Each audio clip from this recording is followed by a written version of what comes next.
जरा सोचिए, कल्पना कीजिए उस पल की जब कोई किसी ऊंची इमारत के लिफ्ट में फंसा हो। ओहो हाँ, वो पल जब लिफ्ट अचानक से एक झटके के साथ रुक जाती है। बिल्कुल। वो न तो ऊपर की मंजिल पर पहुंच पाती है और ना ही नीचे के ग्राउंड फ्लोर पर वापस जा पाती है। बस मतलब बीच में ही एक अंधेरे शाफ्ट में लटकी हुई है। हाँ, और उस समय इंसान ना तो बाहर निकल सकता है और ना ही अपनी मंजिल तक पहुंच सकता है। गुरुत्वाकर्षण और तारों के बीच का एक अजीब सा घुटन भरा खालीपन होता है वो। सही कहा। और वो एक बहुत ही अजीब सी बेचैनी होती है ना। एक तरफ ऊपर पहुंचने की छटपटाहट और दूसरी तरफ नीचे गिरने का गहरा डर। उस सीमित सी जगह में इंसान खुद को पूरी तरह से शक्तिहीन महसूस करता है। एकदम सही।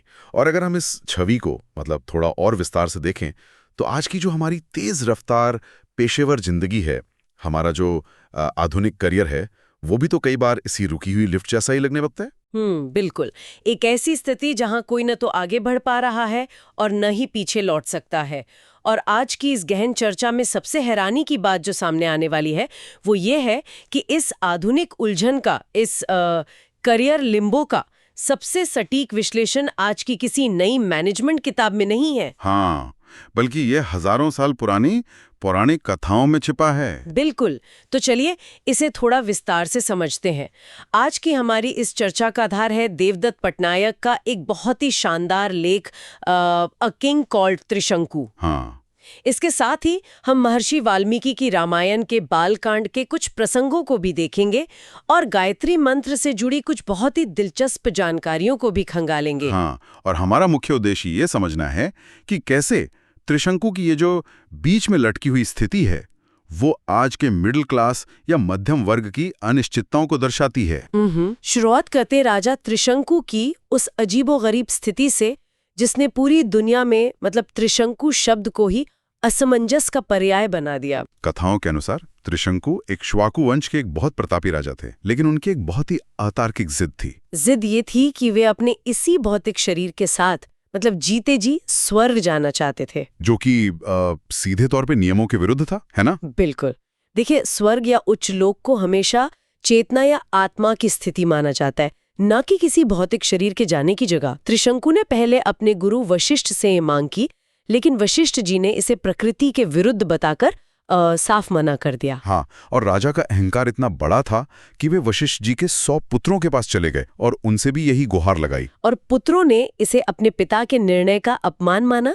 उन्होंने क्रोधित होकर त्रिशंकु को श्राप दे दिया। मतलब एक ही झटके में राजा का राजपाट छिन गया, उनके मंत्री उन्हें छोड़कर चले गए और वे समाज से पूरी तरह बहिष्कृत हो गए।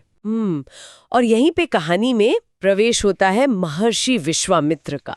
विश्वामित्र की पहचान हमेशा से विद्रोह और मतलब असंभव को संभव करने वाले ऋषि के रूप में रही है। हाँ, जब त्रिशंकु उनके पास पहुंचे तो विश्वामित्र ने इसे अपना सम्मान का विषय बना लिया। उन्होंने वचन दे दिया कि वे उसे उसी भौतिक शरीर में स्वर्ग भेजेंगे। रामायण के बालकांड में इसका बहुत ही रोमांचक वर्णन है। विश्वामित्र ने एक अभूतपूर्व यज्ञ किया और अपनी पूरी तपस्या की ऊर्जा लगाकर त्रिशंकु को आसमान की तरफ उछाल दिया। लेकिन जैसे ही त्रिशंकु स्वर्ग के द्वार पर पहुंचे, देवराज इंद्र ने उन्हें ये कहकर वापस नीचे फेंक दिया कि श्राप के कारण वे स्वर्ग के योग्य नहीं है। जरा उस दृश्य की कल्पना कीजिए। त्रिशंकु तेजी से धरती की तरफ गिर रहे हैं और हवा में चिल्ला रहे हैं। हाँ, तब विश्वामित्र ने अपने तपोबल से कहा, रुको, वहीं रुको। और त्रिशंकु हवा में ही लटक गए। वे न स्वर्ग के रहे न धरती के, मतलब बीच में ही अटक गए। बिल्कुल। वाल्मीकि रामायण के बालकांड के 60वें सर्ग में बताया गया है कि विश्वामित्र इतने क्रोधित हुए कि उन्होंने इंद्र को चुनौती देने के लिए दक्षिण दिशा में एक बिल्कुल नया ब्रह्मांड, नई आकाश गंगा ही रचनी शुरू कर दी। अरे वाह! हाँ, जिसे आज हम सप्तर्षि मंडल या सदन क्रॉस कहते हैं। वे देवताओं की एक पूरी नई प्रतिकृति बनाने पर उतारू हो गए थे। ये वाकई किसी साइंस फिक्शन फिल्म के क्लाइमैक्स जैसा लगता है, समानांतर ब्रह्मांड की रचना। लेकिन अगर हम देवदत्त पटनायक के लेख पर वापस आएं, तो वे इस पुरानी कथा को आज के समाज से कैसे जोड़ते हैं?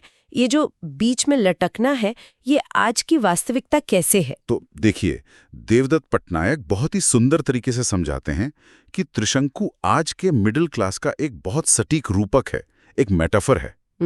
ये उन लोगों को दर्शाता है जो समाज के उस लिमिनल स्पेस या बीच की अवस्था में जीते हैं। वे ना तो देवताओं के लोक में हैं, मतलब उनके पास इतनी संपत्ति या सत्ता नहीं है कि वे दुनिया के नियम तय कर सकें। हाँ, और न ही वे पूरी तरह असहाय हैं। उनके पास थोड़ी शक्ति है, थोड़ा पैसा है, लेकिन फिर भी वे लगातार खुद को असुरक्षित महसूस करते हैं। बिल्कुल, ये एक ऐसा वर्ग है जो हमेशा बीच में फंसा रहता है, हमेशा ऊपर देखने और नीचे गिरने के डर के बीच झूलता रहता है। ये एक बहुत ही चुभने वाली सच्चाई है। मैं सोच रही थी, अगर हम इसे सीधे आज के कॉर्पोरेट जगत से जोड़कर देखें तो क्या ये स्थिति वैसी ही नहीं है? 100% वैसी ही है। सोचकर देखिए, एक कर्मचारी दिन रात मेहनत करता है, वो प्रमोशन या मैनेजमेंट बोर्ड में शामिल होने की उम्मीद करता है, जो उसके लिए इंद्र के स्वर्ग जैसा है। हाँ, पर बार बार कोशिश करने के बावजूद उसे वो स्वर्ग मिल नहीं पाता। बिल्कुल, और दूसरी तरफ उसे नौकरी से निकाला भी नहीं जाता, यानी वो वापस धरती पर भी नहीं गिरता। वो बस उसी पद पर, उसी मिडिल मैनेजमेंट में सालों साल अटका रहता है। एक अजीब सी असुरक्षा उसे घेरे रहती है। इन स्रोतों के आधार पर उसे समझना जरूरी है। अच्छा, वो क्या है? हाँ, वे इस त्रिशंकु अवस्था को राजनीतिक चश्मे से भी देखते हैं। हाँ। अब यहाँ स्पष्ट कर दूं कि हमारा उद्देश्य किसी राजनीतिक दल का समर्थन करना नहीं है। हम केवल लेख के विचार साझा कर रहे हैं। बिल्कुल। हम बस निष्पक्ष रूप से जानकारी दे रहे हैं। हाँ। तो लेख के अनुसार समाज में कुछ लोग हमेशा इसी बीच की रुकी हुई अवस्था में जीना पसंद करते हैं। वे बताते हैं कि कैसे लेफ्ट विंग या वामपंथी कार्यकर्ता अक्सर खुद को हमेशा एक पीड़ित के रूप में देखना चाहते हैं, जो लगातार शिकायत करते हैं कि दुनिया उनके साथ गलत कर रही है। और दूसरी ओर राइट विंग या दक्षिणपंथी नेता हमेशा एक वर्चस्व बनाए रखना चाहते हैं, ये मानकर कि शक्ति केवल उनका अधिकार है। तो मूल बात यह है कि इंसान किसी न किसी एक पहचान में खुद को इस कदर फंसा लेता है कि वो उसी रुकी हुई लिफ्ट में कैद हो जाता है, चाहे वो हमेशा पीड़ित बने रहने की पहचान हो या हमेशा वर्चस्ववादी बने रहने की। बिल्कुल, और ये मानसिकता इंसान के विकास को पूरी तरह से रोक देती है। ये तो बहुत बड़ी रुकावट है। तो फिर इससे बाहर कैसे आएं? यहीं पर जो सबसे रोचक बात है वो ये है कि हिंदू पौराणिक कथाओं में बीच की स्थिति या लिम्बो हमेशा कमजोरी का प्रतीक नहीं होती।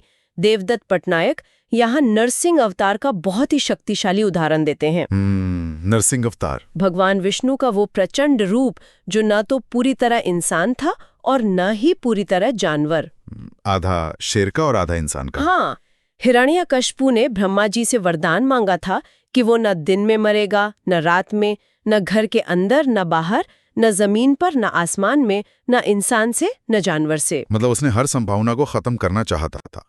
जबकि नरसिंह की सबसे बड़ी ताकत थी उनका वो बीच का होना था।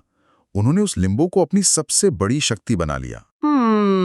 रुकिए, यहाँ मुझे थोड़ा चुनौती देने दीजिए। कथाओं में सुनना तो बहुत अच्छा लगता है, बुराई पर अच्छाई की जीत, लेकिन आज के रिमोट वर्क या हाइब्रिड वर्क वाले माहौल में देखिए, इंसान ना तो पूरी तरह ऑफिस में है और ना ही पूरी तरह घर के रूटीन में। हाँ, ये भी एक लिम्बो ही है। तो कोई खुद को त्रिशंकु बनने से कैसे रोके और नरसिंह जैसी ताकत कैसे पाए जब वो अकेला अपने लैपटॉप के सामने बैठा हो? ये बहुत ही व्यावहारिक सवाल है। देखिए, रिमोट वर्क को आज़ादी माना जाता है, लेकिन मनोवैज्ञानिक दृष्टि से ये एक बहुत बड़ा लिमिनल स्पेस है। सीमाएं पूरी तरह मिट चुकी हैं। हाँ, काम का दिखना या विजिबिलिटी कम हो जाती है। बिल्कुल, ऐसे में कई पेशेवर शिकायत करने लगते हैं कि उन्हें अहम प्रोजेक्ट्स नहीं मिल रहे हैं या उनका प्रमोशन रुक गया है। वे खुद को पीड़ित महसूस करने लगते हैं, त्रिशंकु की तरह। तो उपाय क्या है? नर्सिंग वाला नजरिया यहाँ कैसे काम करेगा? उपाय यह है कि इस प्रोफेशनल लिम्बो को कमजोरी मानने के बजाय इसे लचीलापन और नए अवसर तलाशने के एक सॉफ्ट स्किल के रूप में अपनाया जाए। मतलब शिकायत करने के बजाय हालात का फायदा उठाया जाए। हाँ, जब ऑफिस की राजनीति का हिस्सा नहीं बनना पड़ रहा तो उस बचे हुए समय और ऊर्जा का रोना रोने के बजाय खुद की स्किल्स को अपग्रेड करने में इस्तेमाल करें। पीड़ित मानसिकता को छोड़कर सक्रिय सशक्तिकरण की ओर बढ़ना ही नर्सिंग बनना है। यहाँ बात सच में बहुत दिलचस्प हो जाती है, क्योंकि जब हम सक्रिय सशक्तिकरण और अपनी पहचान बदलने की बात करते हैं तो महर्षि विश्वामित्र से बड़ा कोई उदाहरण नहीं है। बिल्कुल। जिस विश्वामित्र ने त्रिशंकु को हवा में लटकाया था, उनकी अपनी जिंदगी भी तो सेल्फ रिवेंशन का सबसे बड़ा उदाहरण है। वे हमेशा से कोई शांत ऋषि तो नहीं थे। बिल्कुल नहीं। वे अपने शुरुआती जीवन में एक बेहद शक्तिशाली, अक्खड़ और प्रतापी क्षत्रिय राजा थे, राजा कौशिक। कानेकुब्ज के शासक।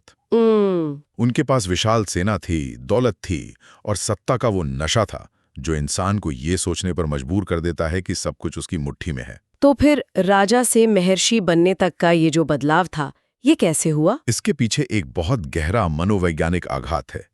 एक बार राजा कौशिक अपनी सेना के साथ महर्षि वशिष्ठ के आश्रम में रुके।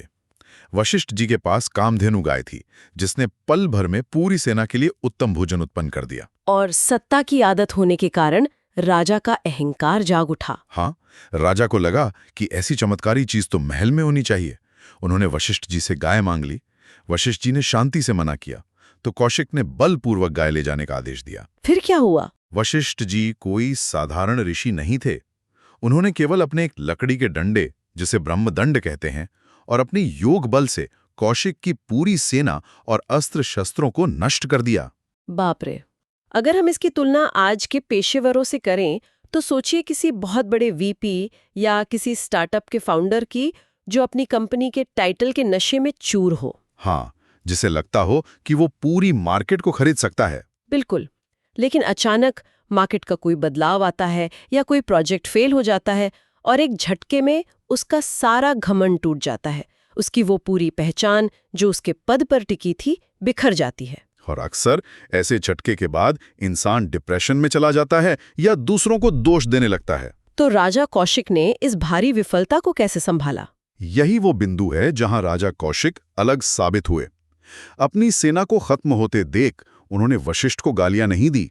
उन्हें समझ आ गया कि बाहरी सत्ता बहुत ही क्षणिक है, असली शक्ति तो आंतरिक ज्ञान में है। उन्होंने अपनी हार को स्वीकार कर लिया। हाँ, और अपना राजपाट उसी पल त्याग दिया। उन्होंने कठोर तपस्या शुरू की, एक नए लक्ष्य की ओर, ब्रह्मर्षि बनने की ओर। ये आधुनिक प्रोफेशनल्स के लिए अपनी पूरी करियर आइडेंटिटी को बदलने का एक बेहतरीन मॉडल है। लेकिन किसी के लिए भी अपनी पूरी पहचान बदलना इतना आसान तो नहीं होता। जब कोई नया रास्ता चुनता है तो बीच में रुकावटें जरूर आती हैं। मैंने सुना है विश्वामित्र की यात्रा में भी बहुत भटकाव आए थे। भटकाव इतने आए कि कोई साधारण इंसान होता तो हार मान लेता। इंद्र ने विश्वामित्र का ध्यान भंग करने के लिए अप्सरा मेनका को भेजा। अच्छा। और मेनका के रूप ने विश्वामित्र की हजारों सालों की समाधि तोड़ दी। वे उसके साथ रहे और उनकी पितरी शकुंतला का जन्म हुआ। तो क्या ये हार थी?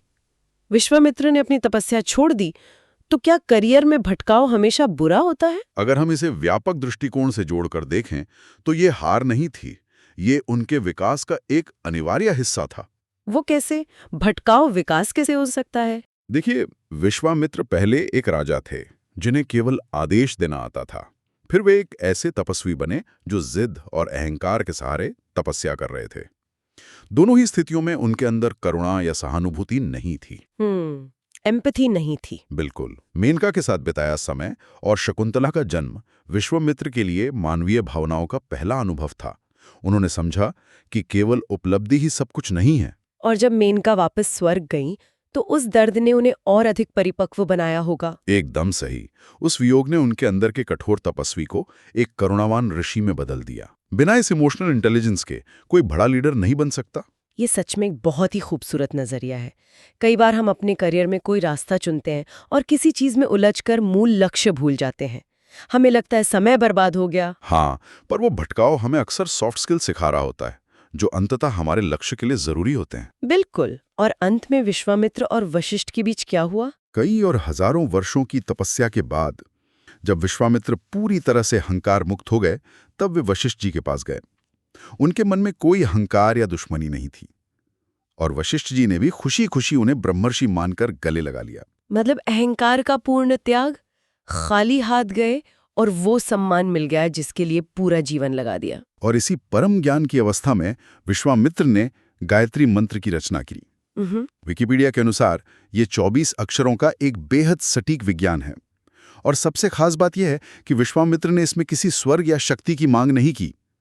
उन्होंने अपनी बुद्धि को सही मार्ग पर प्रेरित करने की प्रार्थना की। बाहरी शक्ति की चाहत से हटकर आंतरिक ज्ञान की ओर मुड़ना। तो अगर हम इन सारी बातों को समेटें, त्रिशंकु के लिम्बो से लेकर नरसिंह के सशक्तिकरण और विश्वामित्र के बदलाव तक, हाँ। किसी भी ऐसे कर्मचारी के लिए जो करियर में लिम्बो महसूस कर रहा है, क्या ठोस सलाह निकलती है? सबसे बड़ी सलाह यह है कि बाहरी वैलिडेशन या प्रमोशन के पीछे भागना बंद करें। त्रिशंकु इसीलिए अटका क्योंकि वो दूसरों की शर्तों पर स्वर्ग जाना चाहता था। इसके बजाय विश्वामित्र की तरह अपनी आंतरिक योग्यता, अपनी स्किल्स को बढ़ाने पर ध्यान दें। खुद को इतना काबिल बनाएं कि आप एक महान निर्माता बन सकें। और प्रतिदिन की आदतों में इसे कैसे उतारें? रोजमर्रा की जिंदगी में सबसे जरूरी है अपने अहंकार को किनारे रखना सीखना। काम की अनिश्चितता को व्यक्तिगत असफलता न मानकर उसे नए ज्ञान और फोकस का अवसर मानें। तो इन सब का आखिर मतलब क्या है? त्रिशंकु की तरह बीच में लटक कर शिकायत करने से बेहतर है नरसिंह की तरह उस स्थिति को अपनी ताकत बनाना। बिल्कुल। और विश्वामित्र की तरह अपने अहंकार को छोड़कर खुद को पूरी तरह से नया रूप देना। एकदम सही बात है। जब इंसान पुरानी उपलब्धियों का बोझ छोड़ता है तभी नए रास्ते खुलते हैं। तो अंत में हम सबके सोचने के लिए बहुत ही गहरा विचार छोड़ जाते हैं। हम अक्सर अपनी जिंदगी में किसी न किसी स्वर्ग के पीछे भाग रहे होते हैं। वो प्रमोशन, वो रुतबा, हाँ, जिसके दरवाजे शायद हमारे लिए बने ही नहीं हैं। बिल्कुल। क्या ऐसा हो सकता है कि हमारे पेशेवर जीवन का वो स्वर्ग वास्तव में हमारे लिए बना ही ना हो? ये सोचने वाली बात है। और त्रिशंकु की तरह किसी और के सहारे वहां पहुंचने की कोशिश करने के बजाय क्या हमें विश्वामित्र की तरह खुद को इतना नहीं बदलना चाहिए कि सफलता खुद हमारे पास चलकर आए? अगली बार जब लिफ्ट अटके तो घबराइएगा नहीं, शायद वो नया रास्ता बनाने के लिए रुकी है। गहराई से सोचिएगा,